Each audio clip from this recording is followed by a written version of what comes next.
Welcome to another 21 Hats Dashboard brought to you by Grasshopper Bank. I'm your host, Loren Feldman, and I'm here with Hannah Sandmeyer, who is founder and CEO of Steward Market, which she calls the first marketplace for ethical exits. Welcome to the podcast, Hannah. Thank you so much, Loren. I'm so pleased to be here. It's great having you here. Before you tell us what Steward Market does and what an ethical exit is, tell us a little bit about your background. What led you to this point? Yeah, it's an interesting question, and I'm a bit of a storyteller, Loren, so I'll try to keep this short. But go for it, Hannah. Go for it. We're interested. Okay, very cool. So how did I get into effectively Steward Market is an M&A marketplace. It's designed to help, frankly, social enterprise and B Corps transact in a way that respects their values and what they built. So how did I get there? Well, I'm a political scientist. So not a finance major. I don't have my MBA. So that's also a little bit odd. But I studied political science at the University of Oregon. And following that experience, I joined the Peace Corps. And I served in Botswana, did HIV/AIDS work down there. And after that experience, I thought I was going to be an attorney. Wow. An attorney doing civil rights law, working for the ACLU is my dream. That did not happen for a lot of different reasons. And I found myself in working for enterprise companies, Fortune 500, and got into sales and did that for a number of years and had an opportunity a couple of years ago, right around COVID times, where I was hired by a company that was doing private M&A. They got $1 billion in a single round in their Series D. And they had an acquisition as their sole model for growth.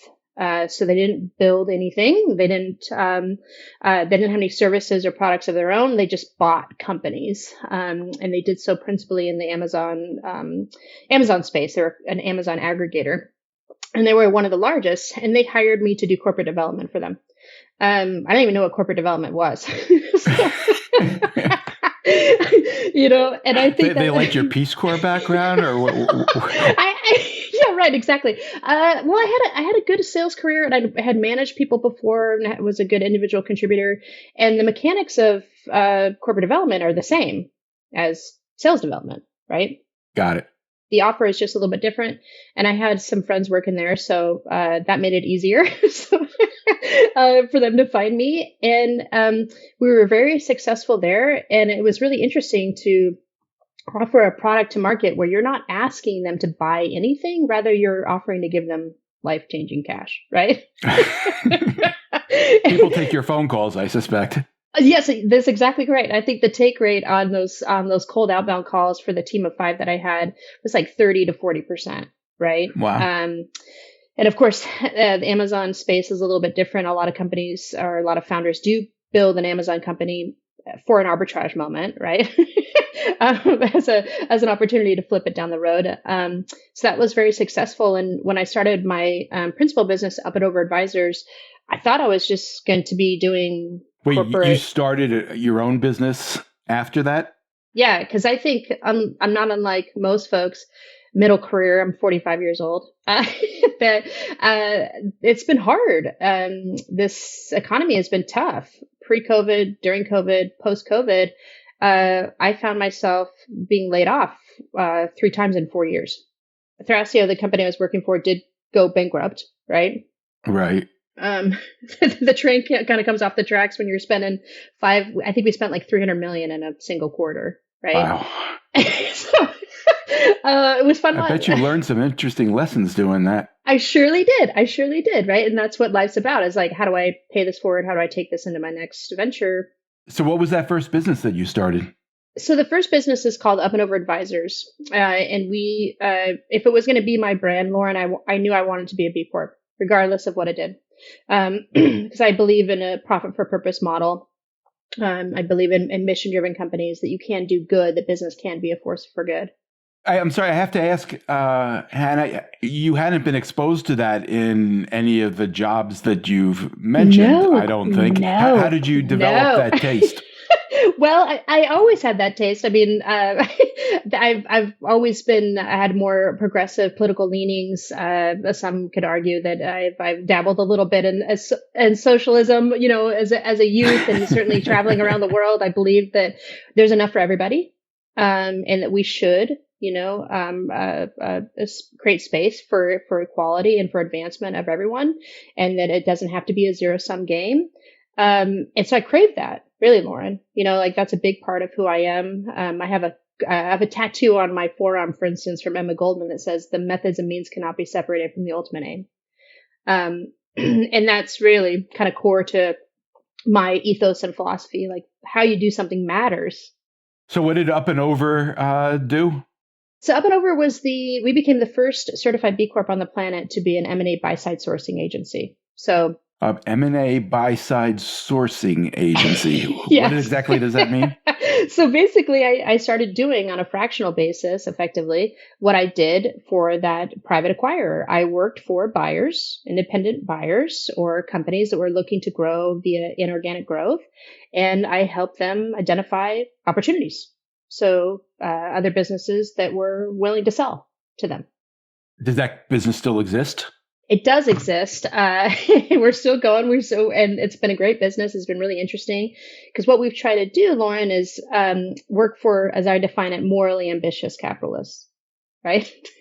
Okay. So if you're a B Corp or a social enterprise, you have a good thing going. One of the benefits of inorganic growth is the speed and pace of that, right? That you can literally buy a client list, you can buy revenue. And my bet is, and it still is, that if you're a social enterprise for purpose company, what you would do with $1 million extra in EBITDA is probably some pretty good stuff, right? Maybe you could provide better benefits for employees. Maybe it's more margin for your mission. Maybe you convert to an employee ownership model, right? Through size and scale. And so what led to Steward Market? So Steward Market is kind of a bouncing ball of all these things where I'm just staying curious and asking questions. So one of the first things that we did after launching Up and Over Advisors is we started a podcast called Ethical Exits, where I just wanted to kind of explore like what is mission driven M&A, Lauren? Like what does that look like? Who's doing it? Is it all just extractive, predatory, consolidative M&A? Like is mission driven M&A a thing, right? Is there a space for this? And we started this podcast to kind of just explore what is an ethical exit? How are people doing this? What are the stories that are being told to reduce the jargon and the opacity of M&A for folks who may not be familiar with it, which is the majority of the population, right? Well, tell us, what definition did you come up with? What is an ethical exit? Well, shoot. I mean, I think we're still learning that and still exploring that, Lauren. I think it can show up in a lot of different ways. But very quickly, I think it was like on episode 3 or 4, and we only do them on a monthly basis. We interviewed a gentleman named Cameron Medill who sold this company as to his employees as a cooperative. Cameron has been on this podcast, as a matter of fact, talking about that. Very good. So Pixel spoke. He's local in Portland, so that was an easy one for me. And I had never heard about employee ownership outside of like REI or like, my local organic hippie grocery store in Eugene, right? So that was a net new idea, and that sent us down a path. Right. And so I really think that we could have solved the whole goal of the podcast from that one conversation with Cameron. But of course, it led us to other entities who are doing that. I think you may be familiar with Project Equity is a nonprofit that helps educate firms across all types of employee ownership. Chris Fredericks, who has an ESOP based holding company where every company he buys, he converts to 100% employee ownership. John Abrams, who wrote the book From Founder to Future. We've had all these folks on the podcast. John was on my podcast as well. Right. A couple of times. John is so amazing. So we run in similar circles. And what was interesting from that is Up and Over Advisors only served buyers, right, Lauren? Those were the clients we were working for. We did not work for sellers. But of course, we were talking to sellers all day long. and also, meeting different intermediaries like project equity or attorneys that were doing this work, or financial experts who would help with the data modeling. Because we don't do that. We're not a broker. We don't intend to be a broker. We're just a connector. And from that, I really wanted to find a way where we could service the whole marketplace, right? So we'd have calls often with Wait, founders. the whole marketplace, meaning all sales of businesses or all ethical sales of businesses? I think that's where it kind of gets interesting. I think it can be folks who don't think that they're a profit for purpose or social enterprise or mission driven company. I think you're hard pressed these days to find a founder, especially a founder who maybe has run their business for the last couple of decades, has been a family owned business, and now we're going into the silver tsunami, which I know you're very familiar with, that do not care about what happens to their company in the transaction, right? So I think that when I say service the entire market, what I mean is that it kind of was like it was a tough moment to have a conversation with a founder, introduce the idea of them selling, right, to the buyer that I might be representing. And if it wasn't a fit for my buyer's investment criteria, just to say, wash my hands of it and say, oh, well, best of luck. Hope you find what you're looking for. I don't have anything else I can offer you, but good luck. Sure. That's a little uncomfortable. So we started to kind of pursue this idea of and learning through ethical exits and all the people that we've talked to and had interviews with, identifying the gaps, like where does this stuff go wrong, right? Because we know John Abrams talks about this, and I'm sure he's maybe mentioned it with you as well, the fat wallet, broken heart syndrome, right? Yes, but I guess I want to come back to the ethical exit thing. Sure. Because I'm not sure how you're defining that, what makes something an ethical exit. And I'm also wondering if there's a bright line there, and if you're on the other side of the line, that mean it's an unethical exit? Yeah. Because, I'm not a big fan of private equity, and I know all kinds of horror stories of business owners who have chosen to sell to private equity and it hasn't gone well, but I wouldn't call it unethical. Totally. I think we're, and this is, an ongoing thing, and we're open to continue learning and having conversations and seeing different models of this. It always doesn't look the same way. Nothing is binary, right? I totally believe in that. But I think where that line could start to be maybe drawn, maybe not super bright red line, Lauren, but maybe, outlines of a line. And we've seen this often where nice things are said, right, at the negotiation table. Right? Sure. Maybe some things are offered or extended that buyer or acquirer actually does not intend to stick to. And at the closing table or in the legal contract, what maybe promises or assurances were made don't make it into that final structure, right? Or maybe we've seen, and I'm sure you've seen this as well, where companies are sold, they think they're selling to a strategic buyer, someone who will continue their company largely as is for the near future, and as a good opportunity for the company to continue under that new ownership. And that company is actually acting like a holding company that is packaging up their brand, plus maybe a few others, with the intention of selling it to private equity in a short-term horizon. That, I think you can start to draw maybe faint outlines of a line on what is ethical and what is not. Although I would say, when you say ethical exit, it makes it sound like you're evaluating the motives of the seller. But what you just described is a buyer who doesn't hold up their end of the bargain and doesn't stick to what they've promised. And I can certainly see you finding that unethical, but the person who sells to them might do it out of naivete or... Sure. Or just, having spent a lifetime building a business and wanting to get a good return on it, taking an offer that looks pretty good. Sure. And I think that happens all the time. And we're not trying to be the ethics police or have any judgment. We're just trying to have these conversations out in the open. And also equip folks who maybe have never thought about these things, be better prepared for those conversations, regardless of the side that they choose. right? Or whatever side of the table that they end up on. And that was another kind of a larger objective with Up and Over, with Ethical Exits, and now with Steward Market, is how can we encourage more morally ambitious capitalists to get onto the buy side, right? And buy those businesses that are up for sale, Yes, including the yes. Silver Tsunami. Yes, absolutely, right? I mean, that is a large piece of what our goal is how do we raise the floor as far as sharing knowledge in an approachable way that helps equip people who maybe have not have ever thought about being an acquirer. They've always taken more of a defensive position, that they have to be the one to sell, but that's not necessarily the case, right? And with more options, more of an open conversation about that, maybe people start to see different outcomes as being possible for them. That makes sense. So tell us, how does Steward Market work? I think you've compared it to Zillow. Am I right?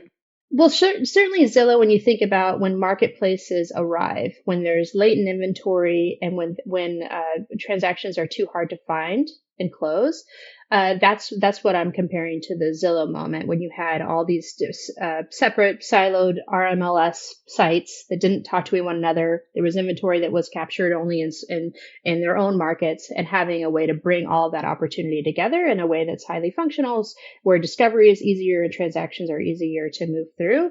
That's what I was referring to there. And as far as that example, really, as I think about Steward Market, and the potential for Steward Market is true as an opportunity for founders, for owners of businesses, buyers of businesses, buyers, like I think about Chris Fredericks a lot, when Powered Ventures, where he has a true ethos around acquisition strategy that's more than just the money that he brings to the table, and also ecosystem service providers who also are bringing values to a transaction, or maybe understand a wider scope of how transactions look and how they are structured, bringing those folks together. So it's true values aligned M&A.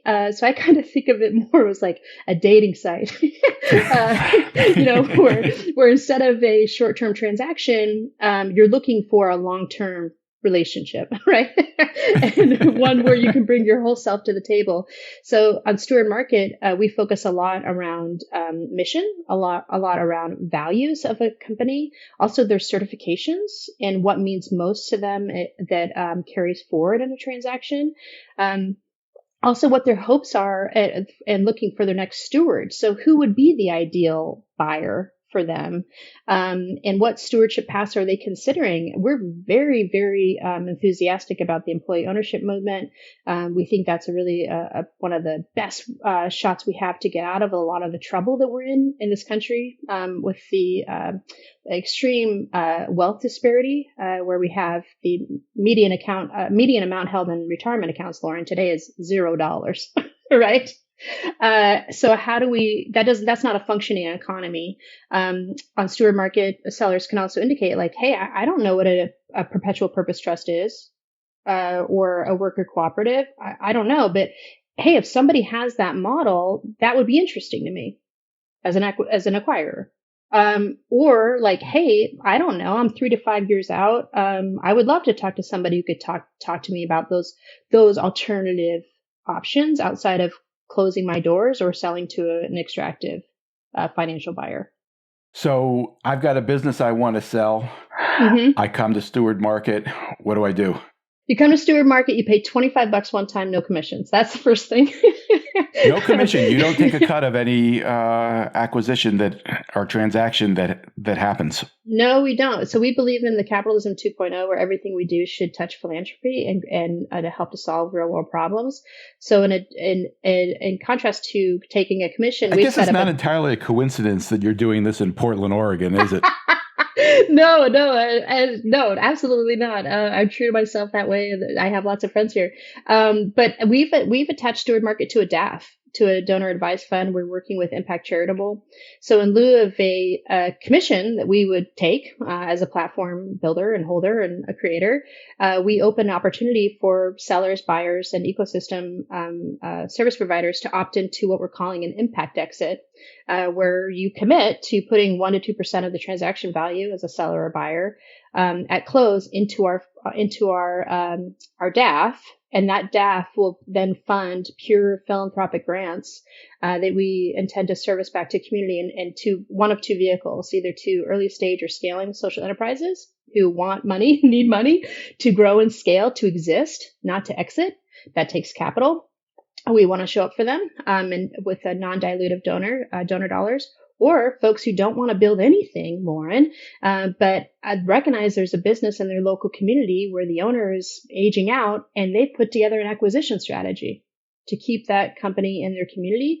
They can apply for a grant through the Steward Market Impact Fund, and we will help to fund that acquisition. So we're looking at this as trying to build a marketplace that's not extractive, that is not predatory and consolidative, but is really trying to help people find values aligned exits and push more money back into community. So that trickle down economic impact that we haven't seen come to fruition, we're hoping to do that on Steward Market and through a model and an exercise that is traditionally seen as purely extractive.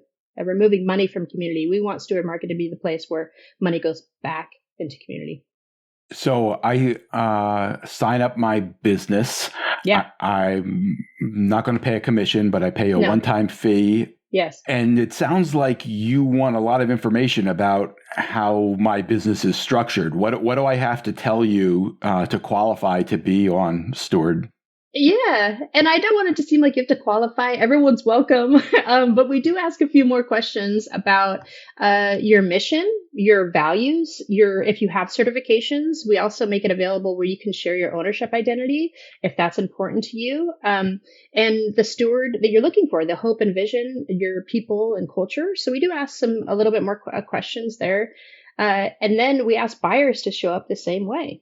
So you can search buyers based on the same criteria and values alignment, and also ecosystem providers. So if you need an attorney and you want an attorney that understands what it means to be a B Corp and that you want to continue that certification through a transaction, you can search for B Corp certified attorneys on Steward Market. Steward is an interesting term. I think it could mean multiple things. In this case, are you thinking when somebody, a seller, indicates what type of steward they're looking for, does that necessarily mean an acquirer, or could it be somebody to take over running the business? Absolutely. Or capital, right? So you could also come to Steward Market, not to sell, but because you're looking to raise values aligned, patient stewardship driven capital as well. So yeah. So I think we think about that largely as the next generation. What are you looking for? What do you want to carry forward? And what does that look like based on what your needs are in the moment, but also in the future? So we're also hopeful, Lauren, that in finding their steward, that Steward Market will be a place where there's not a lot of pressure for you to move forward with a transaction under a certain timeline, that you can come earlier than maybe you think that maybe you've ever thought that you would, because it's just the friction to join Steward Market is so low. We're hoping that people have conversations 3 to 5 years out, as we both know is most appropriate when you're thinking about succession. It's not something to leave to the last minute. I see. So it's not like listing your business at BizBuySell where you're saying that this is on the market. You could join Steward Market and you have no intention of selling anytime soon. No, but you're just exploring early options, and then you can cross-filter ecosystem providers who help you at that stage, right? So folks who help you get your books together, or think about how your revenue is structured, or what kind of structure you would like to look or would be most attractive in a buyer situation, maybe a couple years down the road. Also preparing maybe for an employee ownership transition. What are the options? How do you get that evaluated? What would work for you? All of those things become possible on Steward Market because we're not taking a commission, nor are we asking for heavy fees or anything that's focused on pushing a founder before they're ready. So how are you going to make money, Hannah? Uh, Thank you, Lauren. Well, we will make money. We have a concept of what's enough. So, and that I think in this day and age with AI, we've been blessed to enter to build a technology product today. It would have been a lot different a couple years ago. The pressure to make a profit or to extract value from the marketplace would have been a lot higher than it is today. But it's a subscription-based model. So sellers are one-time listing fee, $25, because we think that they should be treated with dignity and we don't want to pressure them. We want them to come on early and often and have good conversations and get what they need from the marketplace. Buyers pay a subscription fee of $59 a month, or on an annual basis, they get a little bit of a discount, or a quarterly basis, they get a little bit of a discount. And then really who's going to pay for the marketplace and who is paying for the marketplace, Lauren, is service providers. Those who are monetizing transactions, they pay $250 a month. So capital providers, advisors, they pay $250 a month, a little bit of a discount on an annual basis. But that's plenty, right? That's enough to make the marketplace work, and to scale the marketplace and to bring it to more people. So we'll make plenty of money. And we'll also hopefully the larger outside goal, Lauren, and we've seen this in early signups. So we've had almost a universal adoption of the impact exit. Our larger outside goal is to generate millions of dollars back into philanthropy, back into grants for stages, for scaling social enterprise, and for, as I refer to them, activist acquisition strategies. And you're not just looking for companies in Portland. Yeah. No. This is national, right? This is global. This is global. Okay. We're already having conversations with companies in Europe, Australia as well. Because this social enterprise and companies seeking in their own ethical exit, however they define that, that's a global concern, not just contained to the United States, and certainly also all over the world. We're seeing populations of owners age out, and they're looking to have conversations that are more than just finding fair market value for what they built, which of course they should get. I know it's very, very early. Are you getting buyers, sellers, advisors to sign up? Yeah, we've been talking and having communication or conversations in market. We're B Corp certified, B Corp and 1% of the Planet member. So we're fairly well ingratiated in the community, at least stateside. So we got about 40 early signups before the website was even launched. Those folks are now coming on. Takes a little bit of time, of course, for them to do that. But yeah, we're starting to see traction. And then with endorsements like we got from the Purpose Pledge, Dr. Bronner's certification, also having conversations with 1% for the Planet on similar endorsement. We feel really good about the position we're in, and that we're skating to where the puck is going as far as what folks are really looking for and what they've been missing, and what has resulted in 8 out of 10 companies simply closing, not actually selling. We think that we're serving a large part of that problem with Steward Market. Could you give me an example of a company that is listing there now and someone could consider making an offer for? Oh, sure. So the first company that we had that signed up on Steward Market, and of course, all listings are mass. So as a seller, you're not putting your business name on there. Of course, we want to protect your anonymity and not create questions that might be uncomfortable. We have an organic honey company. It's a B Corp. They have a B Corp score of 136.5. And if you're familiar with B Corp scores at all, that's wicked, wicked high. And they're looking to sell their business. They're looking for their next steward. It's someone who will act as a steward to the more than 11 million hectares of forest that they're currently they're harvesting honey on in the country of southern Africa and Zambia. That's a lot of hectares. It's a lot of hectares. And it's an important company. They've done a lot of really great things. Now they're looking for their next steward. I was going to ask you about your marketing. How did you connect with a business in Zambia? They found us. Do you know how? LinkedIn is a fun place. And also, the word of mouth. I think this space, Lauren, that you and I frequent is kind of small, but also big. So yeah, I think it was just word of mouth, really. We haven't paid for any advertising, of course. So it's just all word of mouth and just networking. And I think what people really appreciate is the authenticity and the through line of our ethos and how we've built our products and built our reputation. We mean it. We're a totally mission-driven company. I get that sense. Can you give last question? Can you tell me what's the vision? Where would you like Steward Market to be in, say, 5 years? Oh my goodness.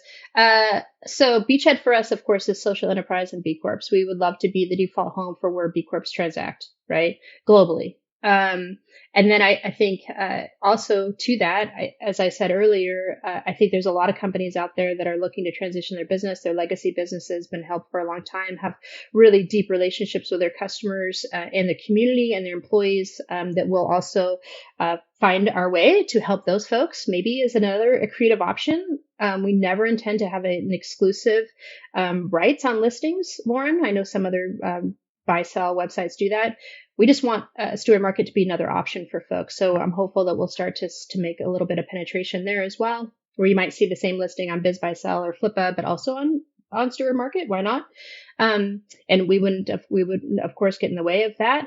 But also I think part of that 5-year vision is, man, oh man, Lauren, if we can generate and have good liquidity on the website, where folks are paying it forward through the impact fund, we could give hundreds of millions of dollars away as pure philanthropic dollars to folks who are building a for-profit or for-purpose business.